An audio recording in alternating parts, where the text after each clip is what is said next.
In my opinion, one of the primary indicators for economic recovery for the US and the rest of the world is the percentage of the adult population that has been vaccinated, and especially the segment of the population at the highest risk of hospitalisation and death from Covid-19, i.e. the over 50s.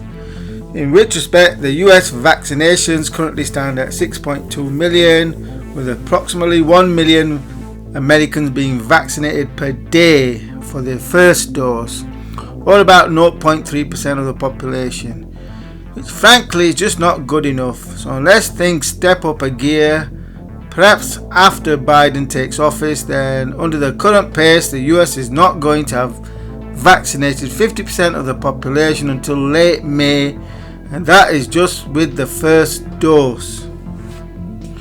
So currently, in vaccine indicator terms, the COVID crisis looks set to continue and likely worsen for most of Q1 2021, and likely only really start to diminish in severity as the US enters April, when enough people have been vaccinated so as to induce some sort of herd immunity and thus result in a sharp drop-off in the number of cases during the summer months, especially ahead of winter 2021.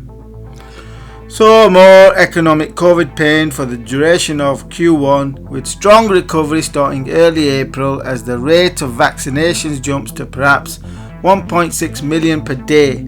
That should see the COVID crisis evaporate as we enter May, by the end of which perhaps 50% of the US population will have gained immunity of sorts, with perhaps 25% having received their second doses by then. Therefore, the COVID vaccine indicator implies to expect a summer economic boom of sorts following the end of the pandemic, as all those who survive go on a spending binge, which implies to expect high real inflation. Your dollars are going to buy far less than they do even now after the great COVID-flation of 2020, which is the price paid for handing the population free money. Though the US also has a healthy dose of anti-vaxxers to contend with, that could derail the US vaccination program from achieving anywhere near herd immunity by early summer, something to definitely keep a close eye on. Whilst the UK appears about 2 weeks ahead of the US in terms of vaccinations, with 3% of the population vaccinated, though that advantage is more than offset by having to contend with the London/Dutch strain that is 50% more virulent rather than more deadly. Though when one crunches the numbers, a strain that is 50% more virulent than if it were 50% more deadly is actually worse, as far more people become infected, soon resulting in hospitals becoming overwhelmed with ill patients. So the mainstream press broadcasters have got things wrong again, as they confidently report that the new strain is not any more deadly than the strain let out of the Wuhan biolab some 40 months ago, which implies to expect deeper COVID economic pain during Q1, though this more virulent strain has already appeared in the US. So now is definitely time for both the US and UK to up their game in delivery of jabs into people's arms, where every single day counts, and where the likes of pharmacies in supermarkets and high street chemists should be co-opted to hasten the pace of at least the delivery of the first jabs into people's arms, in a race against time to prevent the collapse of healthcare systems that in the UK at least is several weeks away. Did the coronavirus pandemic deliver the perma bears the US house prices crash that they have been crying so loudly for over a decade now? Firstly, a recap of my existing US house prices trend forecast as of April 2019, which forecast a rise in the Case-Shiller index from 225.9 to 232.4 as of January 2021 data. And here is the updated chart for what has transpired since my forecast of April 2019.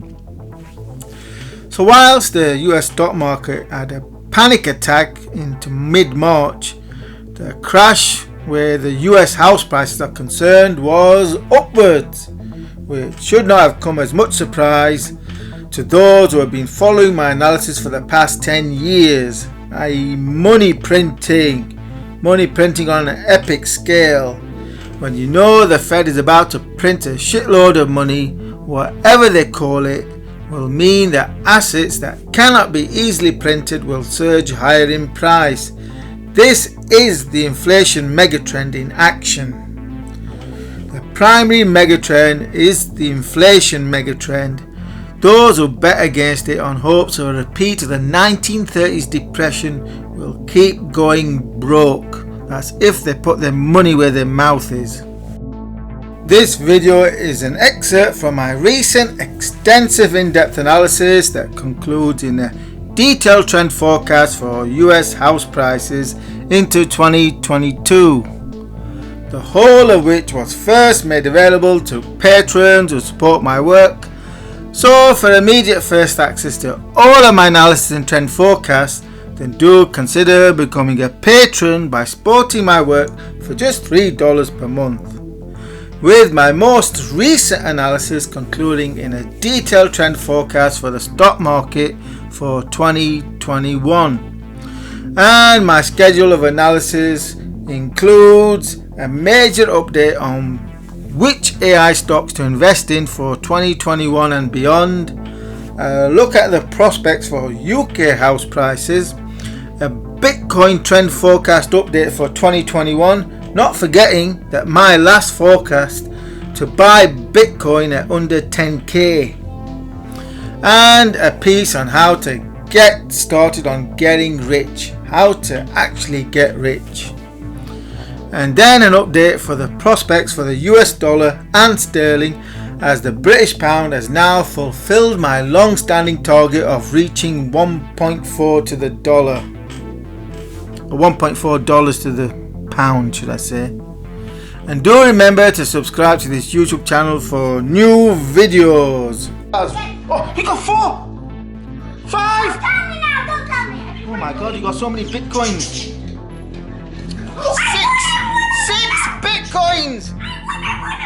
Yeah! 6 bitcoins, we're rich! I was in that place. We're rich! 6 bitcoins, what? 50,000, that's $300,000! Whoa! You got 6 bitcoins, what should we buy with the money? Computer and holiday. Holiday, we can buy a house. Oh, buy a house. An house. $300,000. I won 6 bitcoins. Now how do we get them? Play a game. Are they inside the PS4? No. So I pull it out and break it. No, then buy a new one then. Yeah, we've got $300,000. You can buy hundreds.